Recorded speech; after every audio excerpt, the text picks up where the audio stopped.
Everybody, Nicole Umberger here, and do I have a heck of an update for you. So we all know that my son is in Waverly, Tennessee. He is at a youth academy there while we wait for this ICPC process to come to a head. We've been at a standstill waiting on a background check. Now, the background check, I wasn't even given the right paperwork. They didn't give me any paperwork for the background check, but they told me everything was done.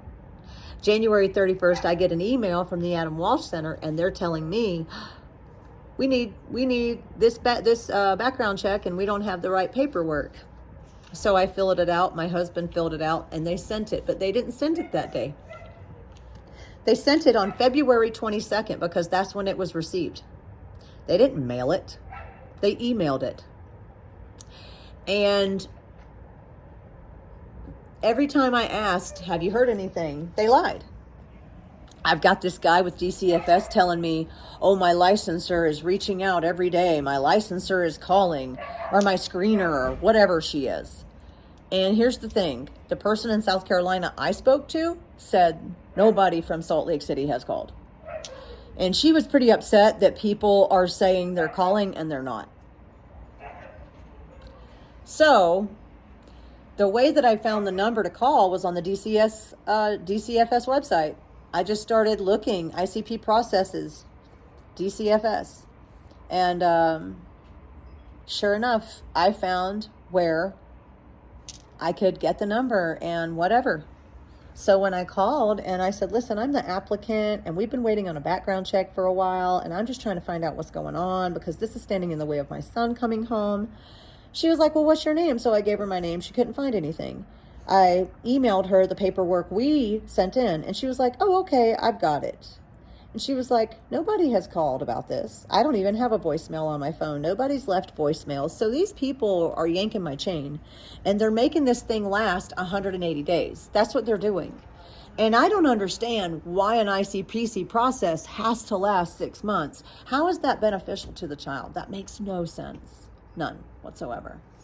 What would be beneficial to the child would be getting him to his new environment with his biological family as soon as possible. So anyway, the background check is back, and yes, we passed. Me and my husband passed. So now we're just waiting for DCFS to reach out and say, hey, we want to come and do a home study. And they'll probably take forever doing that because they're just dragging. I just feel like they don't care at this point. Maybe they do care. Maybe I'm wrong. But, you know, I don't understand. I just don't get it. I don't. This kid is sitting and waiting, and these people just take however long they want. They don't care. So we're waiting. I just sent Joshua a package off today full of candy, books, things of that nature, things for him to do. I'll be sending one every week. I want my son home. I want my son home. And, you know,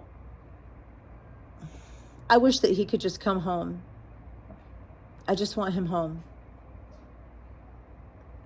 He's going to be 16 on April 6th, and I pray that he's home to celebrate it. That's what I want. My birthday is April 20th. That's what I want for my birthday. I want my son to be home for his birthday. That is what I want. So I hope that it happens. Please continue to keep us in your prayers, and check out my link tree in the description. We have a new fundraiser going. So we are trying to get Joshua to see his biological family in June, and we would love some help making that happen because airplane tickets are expensive and we can't drive because we only have a few days. It takes 3 days to drive from here to South Carolina. We can't do that.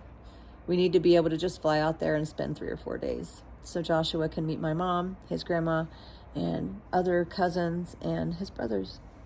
So I'll keep you guys updated. Thank you so much.